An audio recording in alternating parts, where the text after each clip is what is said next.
even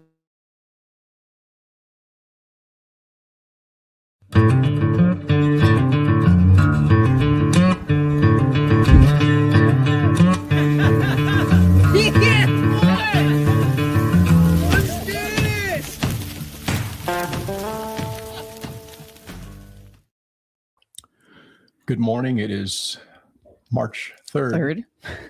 March 3rd, 2025. It is Tuesday, and this is episode 132 of Porterhouse and Teal Live. And we times five.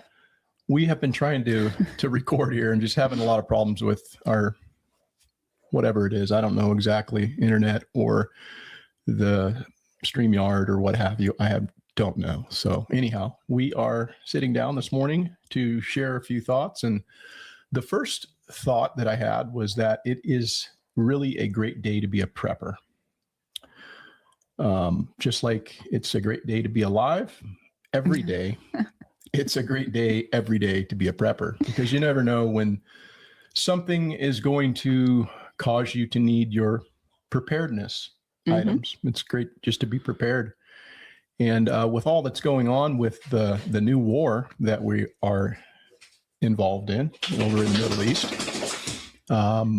it's just a good reminder for us to make sure we're on top of our game. Some of the things we were thinking about this week, one of which was I'm going to be working on the fuel that I keep in backup storage. Obviously, there could be a disruption to supply from what's happening in the Middle East. It could cause cost of things to go up. And so I want to make sure that my fuel supply is topped off. It's topped off, but it's a little behind on the rotation, because what I do is I rotate a can every month from the previous year into our vehicles, and then I fill that can up. So for example, this is the third month. I need to take can that has a 3 on it and dump that into the vehicles, and then take that can down and refill it up and put some fuel stabilizer in it. And then it'll sit there for the remainder of the year. And it's just good to have like 60 on. Actually, I've got a little more than 60 gallons on hand, but also diesel. So I need to be working on that. And then you kind of identified some things that you need to be working on as well. I did, but I also want to thank you for having fuel on hand, because as I get older, I see a little more of my mom coming out in me. And one of the things is it's getting a little bit late. Do I stop at the gas station, or, I got enough gas, I can make it home? And you wake up in the morning and you got to go somewhere and you're like, do I have enough gas to make it into town? Sure. Yeah. That was a really bad habit of hers. And anyway, I try not to do that, but occasionally that does happen. For me, it's really easy to pull money out of your cash on hand. Mm-hmm. And so ours has gotten quite low. And I need to actually build that back up so that we do have cash on hand in the house. I do like to keep it in all the vehicles, or most of the vehicles, so that if you're out and they only take cash, or for some reason you're unable to use your debit card, it's really nice to have cash. Yeah, absolutely. That's something that, as you said, we have in all of our vehicles, but we also have, in addition to that, get home bags with cash in them, in not only her primary vehicle, but my primary vehicle as well. And then I think what you're referring to is just in our safe here at the house. You need to get that supply back up, right? Yes. Okay, cool. Yeah, I guess we'll be making some rounds into town today to try to continue working on some of those items. Energy is such an important aspect of preparedness. And, whether it's your backup energy for your generator, or your, just having candles to light your home. Another thing that I don't know if it's often overlooked, but it's something that's such low-hanging fruit that it just makes sense for us to do. And that is to have the ability to make fire in multiple places as well. And nothing's easier than just going down and purchasing a 3 or a 5 pack of Bic lighters. So we have those in all of our vehicles in the glove box. There's just a Bic lighter that resides in there, so that if for some reason you did need to use that and start fire, it is just nice to have. Mm-hmm. So it is. And while we were hiking, there was a little item that Eric was given that also helped us make fire. And I'll let you explain what that was, but I found that to be quite useful. Yeah, it was. It's basically, it was a gift that was given to me, and something that it was a commercially purchased item, but essentially all it was some kind of fiber that had been impregnated with flammable material. And so you can easily just pull a little bit of those fibers and then use that to start, so you don't have to find tinder necessarily, or it makes getting the tinder, the smaller material, lit a lot easier. You've got the ability to kind of sustain a little bit of fire, but you can easily make something like that on your own by just taking a cotton ball and then sandwiching the cotton ball, once you've impregnated it with petroleum jelly, in between foil, and then you can take and put that in your pack, and it'll just be there until you need it. And then you can just tear a little hole in the thing, pull the fibers out, and set it on a table or set it on any surface, and just light those fibers, and it'll just continue to burn. And then you can use that to get fire started from there, and then it's easily extinguished, and then you just reseal it, and it's something that you will continually have. Mm-hmm. So does it burn out, or it's just slow burning, or what? It's like a wick, essentially. The more of those fibers you pull out, the longer it's going to burn, but it'll sit there and it'll burn until it doesn't burn anymore. The fibers are gone, but it definitely burns long enough where you're going to be able to sustain fire and build upon that. So it's just nice to have that. Yeah, I know it was useful for us. Yeah. And then food wise, for food, how are we doing? We are good on our long-term items, but the shorter term items, things that say you would use up in 3 months, we kind of slide on that, because it's, as you relax, it's easier to go through that stuff. And even though we have a backup, we don't have as much of a backup as I would like to have. Yeah.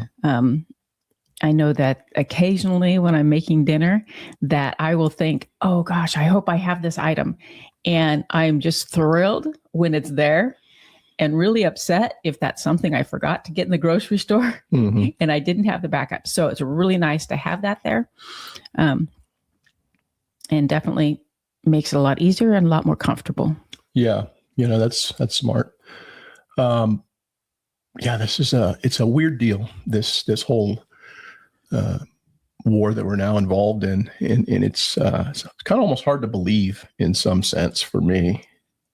I think that it was easy to see coming with the buildup and all of the chatter about what was possibly going to be happening. In fact, Israel's been talking about this. Netanyahu's been pitching the idea of attacking Iran with their nuclear capability for 30 years. There's video of him standing before bodies of our government saying that this was something that was in his interest and has been for many, many years. And so it's an interesting thing, because it's a preemptive action that we're engaged in now. Clearly, there's no imminent threat to the United States. They're not on our doorstep. We're on their doorstep. They're not threatening us. We're threatening them by all of the incursion in and around the neighboring states that surround them. So, you have to look at and ask who is the aggressor here. And so I know that there's a big push right now to convince people that what's going on is in our best interest. It's, it's justified, but I don't know if I'm sold on that idea, honestly, because it's just, to me, it doesn't look as though it's something that's in our immediate interest.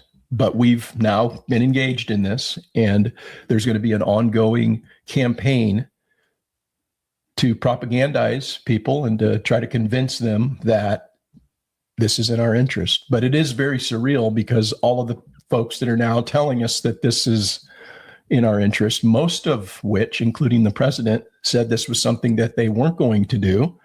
This is something that, we weren't going to be engaged in, starting new wars and regime change and being reckless as we have been in the past. The president of peace. Yeah, he's definitely been all of that. We've been told how many wars he has, ended and everything, right? Yes. But there's just, again, another broken promise. So it's an interesting thing. I've been kind of keeping my ear to trying to find out what the truth is. And it's a hard thing to do because you've got folks on both sides that are trying to convince you of their position. I'm not really looking to try to convince anybody of anything because people are going to make up their own minds. I'm just trying to navigate through the information that's being presented and then ask myself, why are they presenting that information? Yeah, I would say that when there's two definite different sides, then the truth lies in the middle. There's a little bit of truth and a little bit of lying on both sides, and somewhere in the middle is the exact truth. And we as citizens are the people who have to try to figure that out. We filter that out, which is the truth and which is not. Right. I think that's a cliche that's used quite a bit, but there's some truth to that. Right. There may be 80% of the truth, but they leave out the 20% or they embellish the other 20%. And that's kind of the most important part that you needed to know because it takes away the context. Right. There's a lot of things that are said that are true. Like, oh, they've threatened us. They've said death to America. All of those things are true. But, yes. But do they have the capability? And is it in our best interest to engage with them? A lot of people say a lot of things. That's not a pretext for war in most cases. You're asking people to go along with something that is going to be spilling blood. It's going to be spilling, a lot of treasure, a lot of money. Yeah. And this is something that I've been witnessing my entire life, even when I was born. In 1965, we were engaged in a war, and this has been something that's been ongoing my entire life. There's conflict after conflict after conflict, and that's just the nature of our country. And it's just a weird thing for me, right? There was a time where when I was younger, that I looked at the Gulf War, and I bought the thing like, hey, we need to go do something about this. Let's get these guys that knock down our towers. And there was I think a much greater sense of patriotism and a sense of revenge, like we needed to do that. But then as that conflict drew on and more was learned about it, as far as, well, they didn't really have the things that they said. They didn't have weapons of mass destruction, but they stood there. Condoleezza Rice talked about yellow cake and uranium enrichment and all this bullshit. And a lot of that came from what was being hatched up with Cheney and Rumsfeld and Bush and Netanyahu. He stood before Congress talking about how if we took Saddam Hussein out, that would have positive reverberations in the region. Right. This is correct. This is again, this fucking guy that's drug us into another war. So do we know for sure that actually helped us out or not? I mean, we would never know. That's the point to all of this. We don't know if Vietnam was a good idea or a bad idea. Yeah, a lot of people died. A lot, it was on the outside, it looks like a bad idea. But had we not gone in and done what we did, history will never be able to know what would happen in its place. Same with taking out Saddam. If we didn't do that, we don't know where we would be today because the bell has already been rung. That's the whole point. Yeah. And so it's really interesting just to see how impotent our lawmakers are, where they're now splitting hairs trying to convince people that, oh no, this is within the president's authority. The president has the ability, if there's an imminent threat, that we can go in and he can take, this action without our consent, without our voting on we're going to war, because now funding has to support this war. But see, we don't operate like that anymore. Congress really doesn't have a place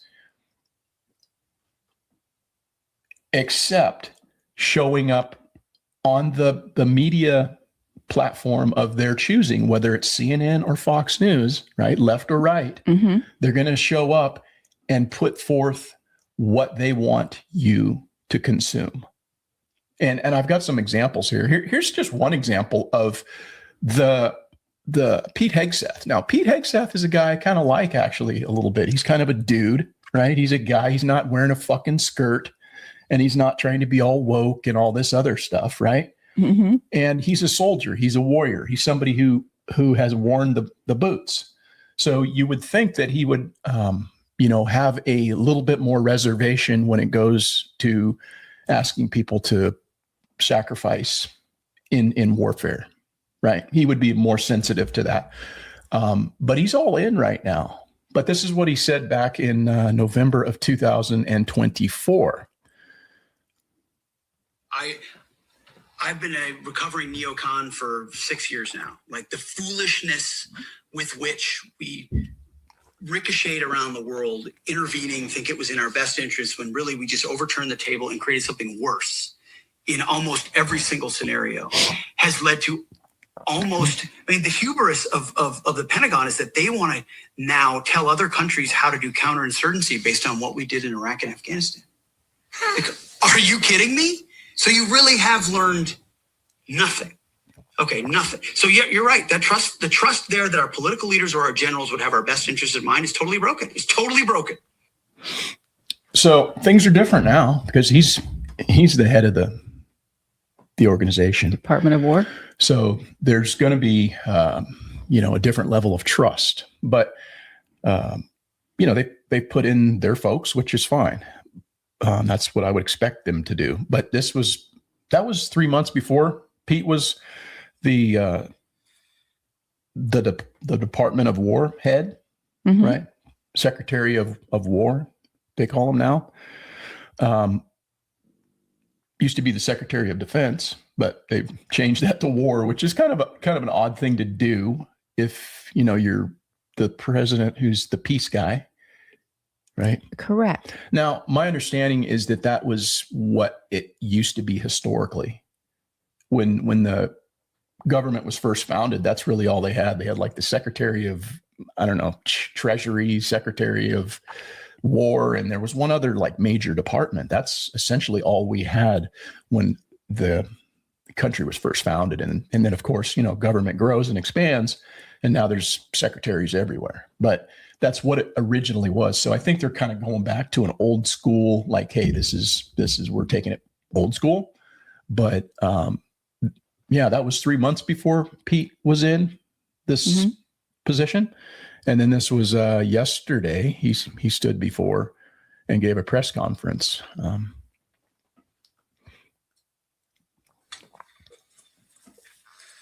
For 47 long years, the expansionist and Islamist regime in Tehran has waged a savage, one-sided war against America. They didn't always declare it openly, except for their constant chants of death to America. They did it through the blood of our people. Car bombs in Beirut, rocket attacks on our ships, murders at our embassies, roadside bombs in Iraq and Afghanistan, funded and armed by Iranian Quds Force and IRGC killers. My generation of veterans carry the names of brothers who never came home. Brothers butchered by Iranian-backed roadside bombs and well-armed militias, thousands of our own.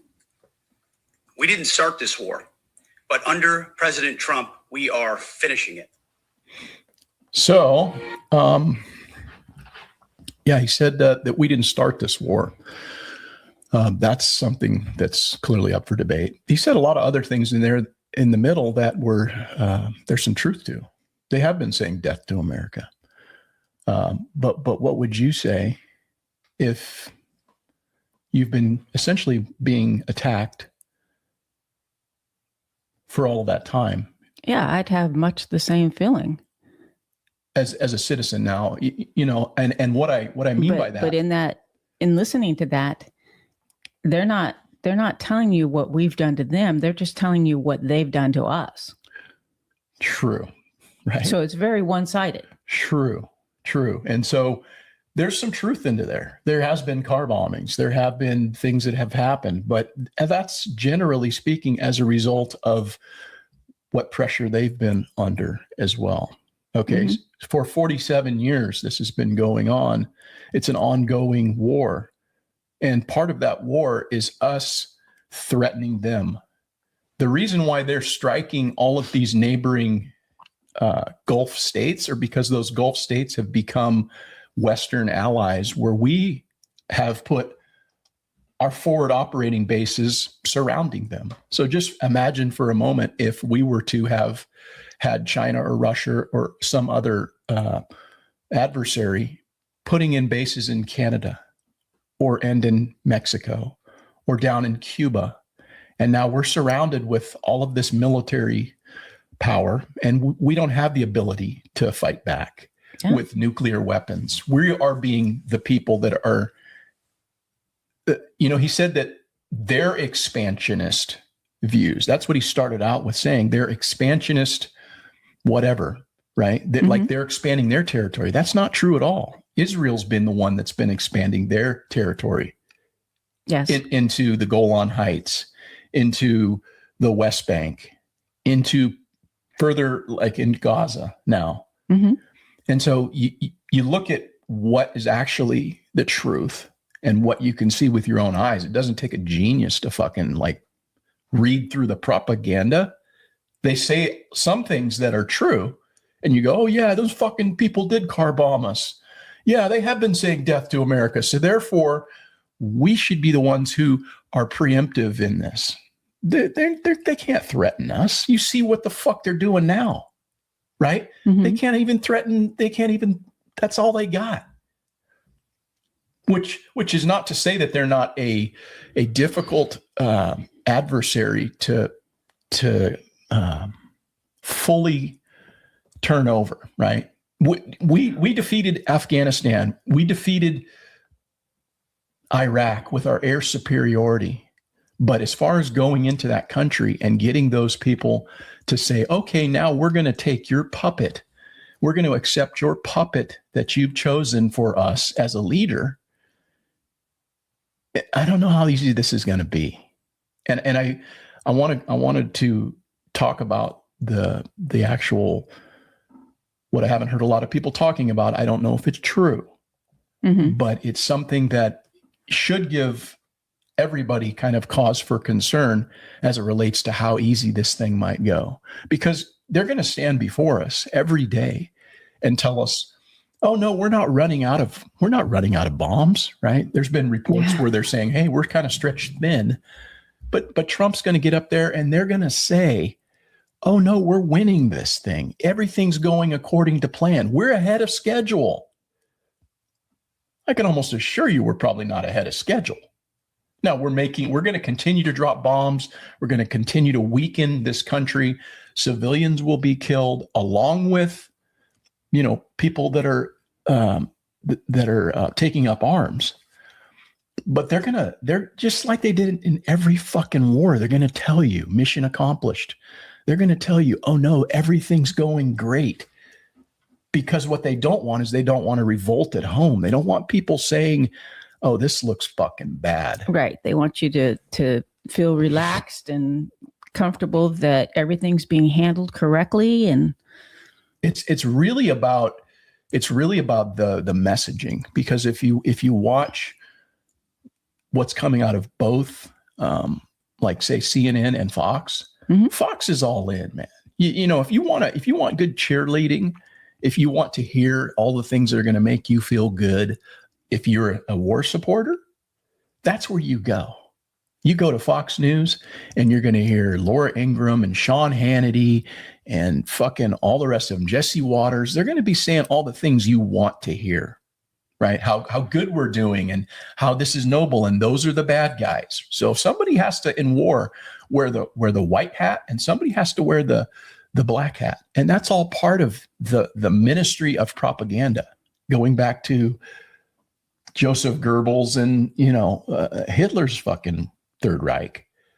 This is how war is fought. A lot of it is in the hearts and minds of the people that are witnessing it, because it's not these old fucks that are sitting on Capitol Hill and in the White House that are putting on boots and taking up arms. No, it's old men, typically speaking, and now a lot of women. If you want to say within our congressional aspect of things, it's old men and old women that are in a pissing contest and asking our young people to go out and to fight this. And they're going to do this because that's what they've been programmed to do. Yes. And many of those people have questioned about, hey, what the fuck are we doing? Some of them are completely gung-ho, right? That's why young people are in the military, because their minds are easily focused on, hey, this is your job. You're a fucking warrior. You're a killer. Let's go out and kill these motherfuckers, right? And they have no problem doing that because it's what they're being told and asked to do. And in their eyes, it's the job. But there are people that question it. And so it's very important for the people that are asking them to do that to convince them that what you're doing is the right thing. So they don't have to question in their own mind, man, is this fucking cool that I'm blowing up an entire village of people? They can go home and fucking sleep well at night. Mission accomplished, job well done. Right. My understanding though right now is these younger folks are actually signing up to go and fight these wars. If they chose not to, how long do you think it would take for them to install the draft? I think they would have a hell of a time getting people to fucking do that. I don't know how they would, that worked in Vietnam and World War II and shit like that, right? But I think this is a different time. It would be very, very difficult to, they can say they're going to get draft people, but they had dissenters back then. They had draft dodgers back in the day. A lot of people didn't. Muhammad Ali, fucking Elvis, or Elvis actually served, I think. But people like that no, I'm gonna fucking not do that. And so it's really important to keep this morale up so people can feel good about when they're tuning on the TV at night or flipping through their phone. That I'm going to go do this for my country. Well, not even that. Just like people accept it and say we're doing this for the right reasons, So again, I'm just trying to highlight that there's a lot of propaganda that's out there, and there will continue to be. One of the things I try to pay attention to when I hear somebody saying something that I might have question on is I say, well, why are they saying it? And what's in it for them? And so a couple of the people that you'll see out there making the rounds right now on the Republican side would be Anna Paulina Luna, which she's somebody I actually thought was pretty sharp. I always kind of thought, she's got her shit together or whatever. But she was on with a guy on CNN the other day, and he kind of dressed her down pretty effectively, because she was citing the fact that, they've killed thousands of people. And he's saying, well, where's these thousands of people? What are you talking about?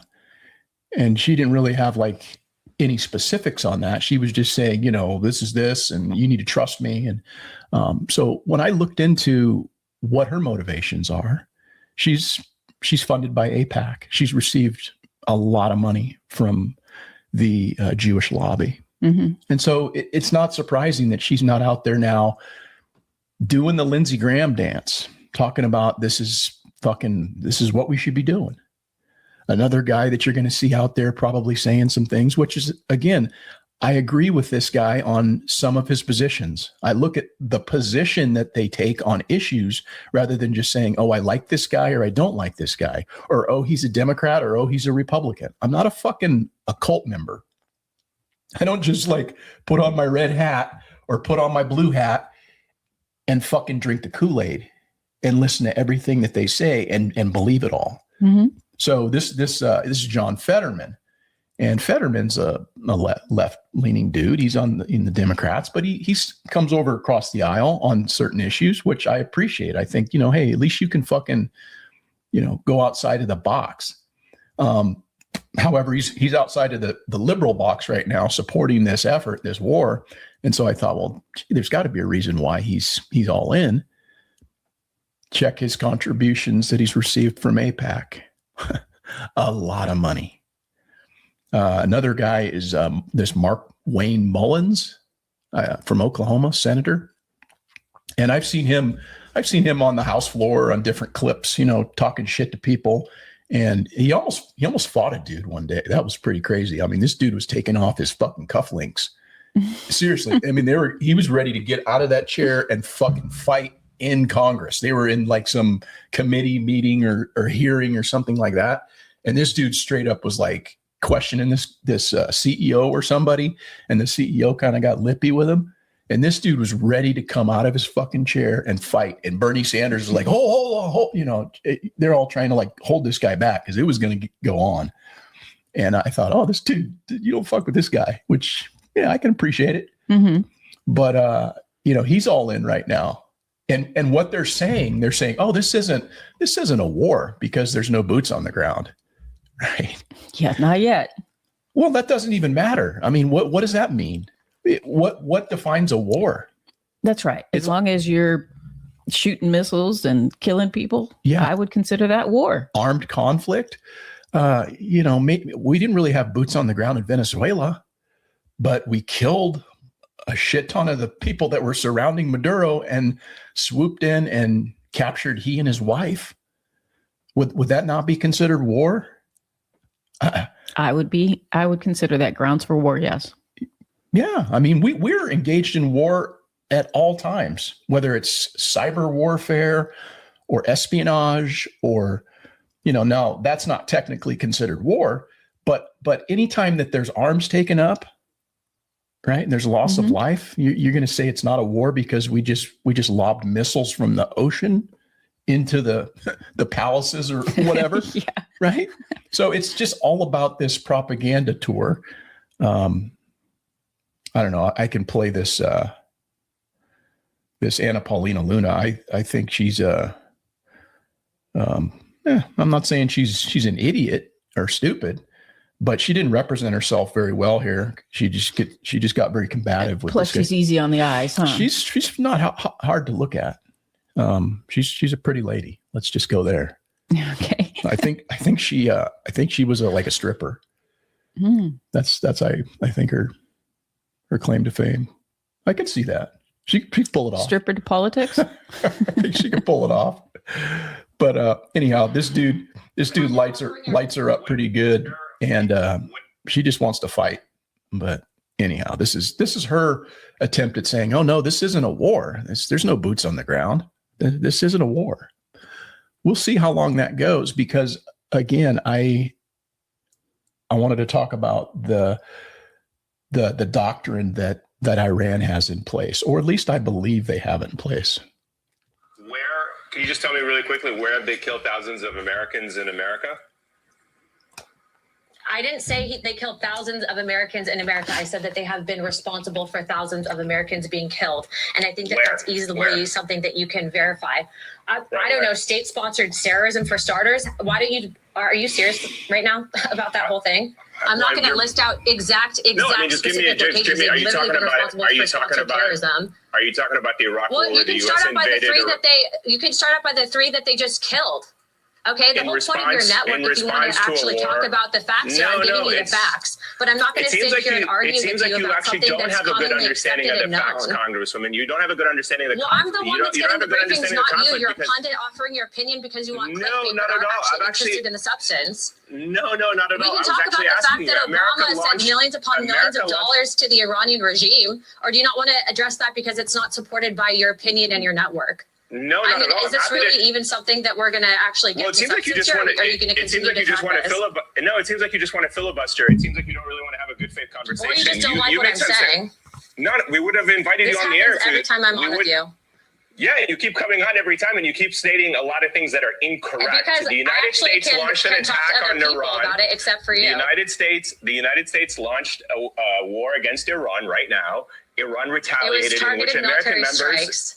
You can call it whatever you want to call it, but at the end of the day, the Iranians responded and killed 3 American service members. So what we're trying to get at is you make an assertion on this air that it's not an invasion when America sends fighter jets and Israel sends fighter jets into another country. Boots on the ground are not going to happen. Congress will not vote on war with Iran because that is not something that we support, and that is not something that the administration That's actually supports. What the Constitution says that in Article 1, but I guess you think Article 2 is more important. Article 2 is when the U.S. citizens and our military are in direct imminent threat, the president reserves the authority. Yeah, well, he hasn't made that case to the American public or Congress, and that's the problem. And that's why he's supposed to go to Congress. Well, he's not going to give you classified intelligence information. He's not supposed to give it to me. He's supposed to give it to members of Congress. He's supposed to go give it to members of Congress. That's exactly why members of Congress.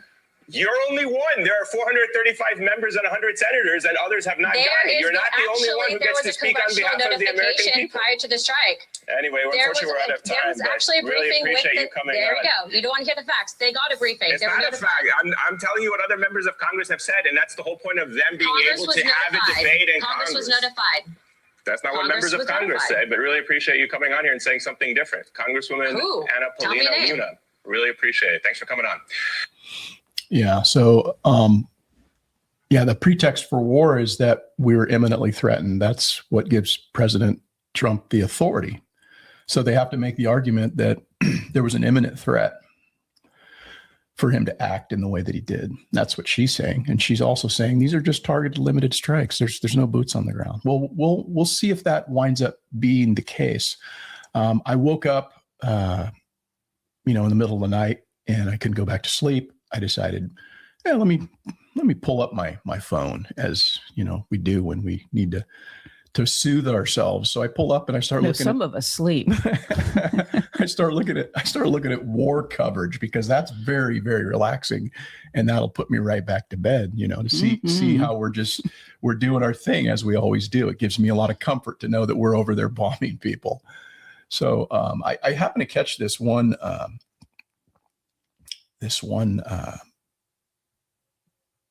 post, and it actually has, at this point, it has 1.1 million views. So people have seen this, and this was from some lady called the Poll Lady. And I'll just tell you what this guy is gonna say. Essentially, he's gonna say that they are acting independently right now. The Army in different units are acting independently, and the reason why they struck their ally or their neighbor, Oman, was like an accident. And he was saying, hey, well, I'll try to rein that back in and tell them to not do that anymore. But that was an accident. They're just kind of acting on their own, which is what is a part of their doctrine, actually, at this point. So I haven't heard the military talking about this. I haven't heard any of the talking heads in the legacy media, or even any of the podcasters that I kind of listen to for different opinion. Haven't really mentioned this. So this is something that may come out later as more is learned about what's really going on in the country. If this in fact is even true, this might even just all be bullshit that I'm talking about right now. So don't take anything that I'm saying with you said this and it turns out it wasn't true, or it wasn't an issue. Maybe it won't be an issue, but maybe this is going to make things a little bit more difficult than the American people or the general public had an understanding of. I would only assume that the military was well advised to know that this is what their strategy is and how they would operate. This shouldn't be a surprise to the intelligence fucking community. If this was a surprise to the Department of War, I would be shocked. Right? You should know this, right? Before you do anything like this by starting a war. But this guy, his name is Abbas Araghchi, and he is the Iranian foreign minister. So this is what he has to say. Well, there might be a risk. I have been in touch with all of them, as I said, especially with Qatar and Oman foreign ministers. I explained for them what happened in Oman was not our choice. We have already told our, army, armed forces to be careful about the targets that they choose. As a matter of fact, our, military units are now, in fact, independent and somehow isolated, and they are acting based on instructions, general instructions given to them in advance. Well, there might be a risk. So, again, he just mentioned these attacks that took place, right? And of course, they're attacking all of these neighboring countries that have become Western allies. Oman should have not been one of the targets. However, it was done because they have these military, the different portions of their army are acting independently now. Different bases. Well, yeah, they're split up into provinces, which I'll talk about here once I get to what this lady had basically said. It says, turns out Iranian retaliatory strikes on Israel and the United States military bases across the Middle East are decentralized. Iran is publicly activating its decentralized mosaic defense doctrine. They've been planning this structure for a long time in events like when their main leader has been taken out, which just happened. This means the IRCG is now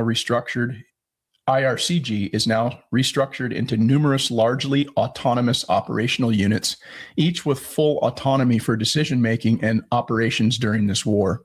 They no longer need any real-time approval from central authorities in Tehran.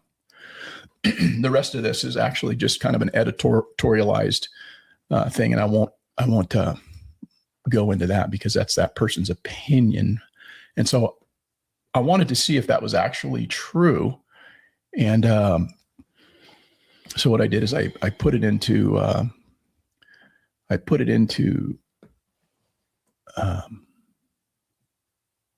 Grok and verified it in a couple of other sources as well. And it turns out, from what I learned, I said, does Iran have a mosaic defense that breaks military operations up between provinces? It says yes. Iran employs a military doctrine known as mosaic defense, which incorporates a decentralized structure that aligns operational commands with its provinces to enhance resilience and complicate adversary military operations. This doctrine, developed primarily by the IRGC, the Islamic Revolutionary Guard Corps, in the mid-2000s, divides command and control into 31 semi-autonomous units, one dedicated to Tehran and 30 corresponding to Iran's provinces. Iran has 31 provinces in total, including Tehran. The primary purpose is to ensure continuity of military operations, even if central command in Tehran is disrupted, decapitated, or communications are severed, such as through precision strikes or electronic warfare. So that isn't anything that I've heard anybody really talking about. But if that's in fact the case, they learned from what happened, and they saw what the United States was doing for the last nearly 25 years or more, with going in and snatching up Saddam and dropping bombs in that country, which is their next door neighbor, right? They watched Afghanistan. They watched all of this. And so it wouldn't be a stretch to think that maybe they would try to come up with a different solution. And that seems like a more difficult solution for the United States to contend with when you have independently operating adversarial forces in all of these different provinces. That complicates things a great deal. This is a country of 90 million people.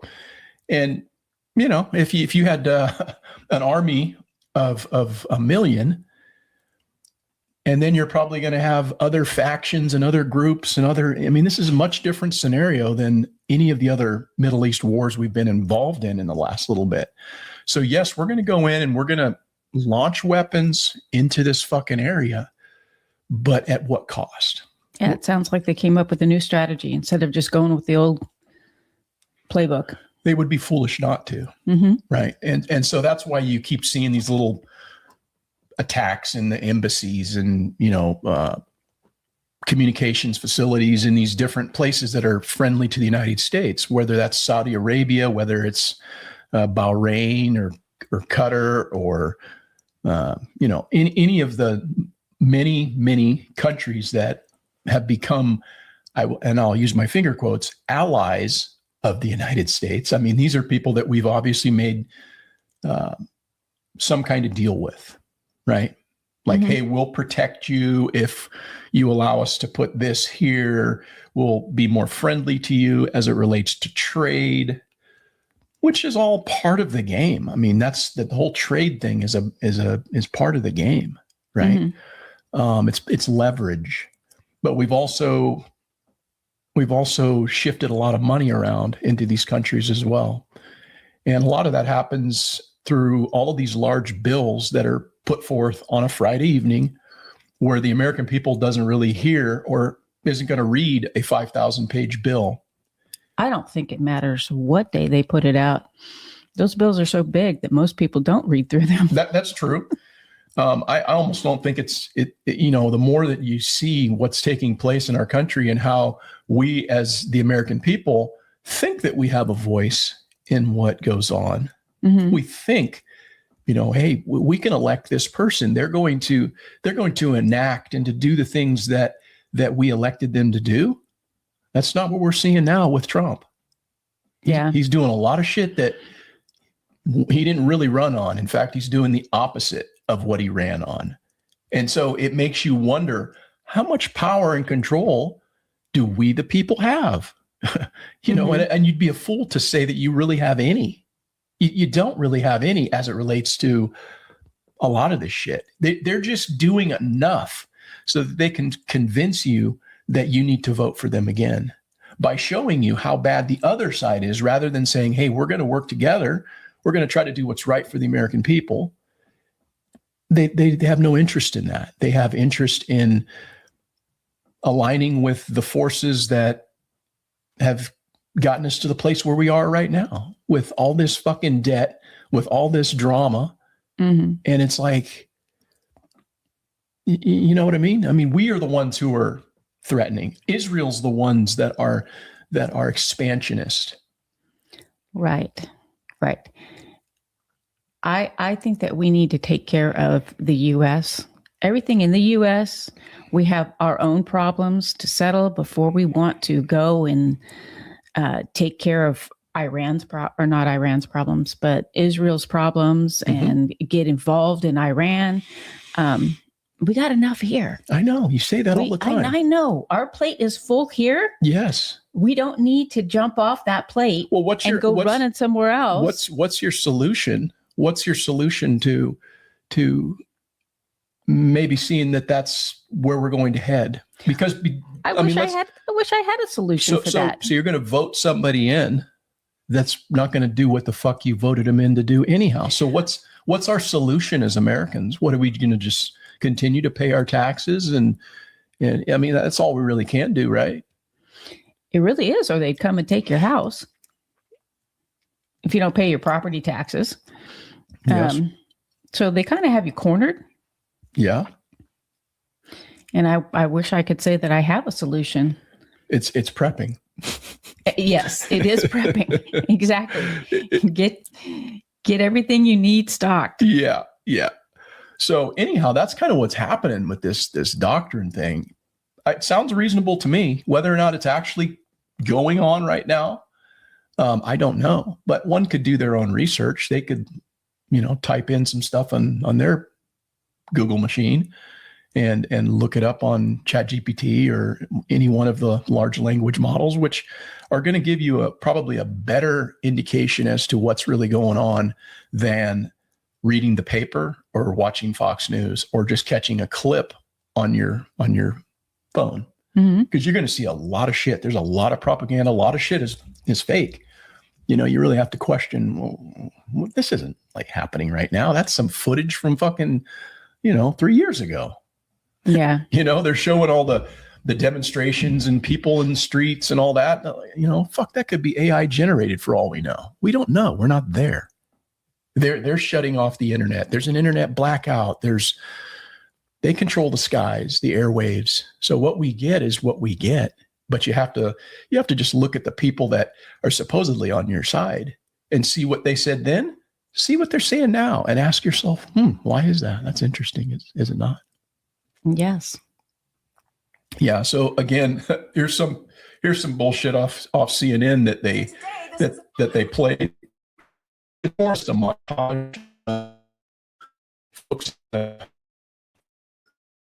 I think it just clicked. That was the first time, though. We actually made it fairly far without. Yeah, we'll see. It blinking its eyes at us.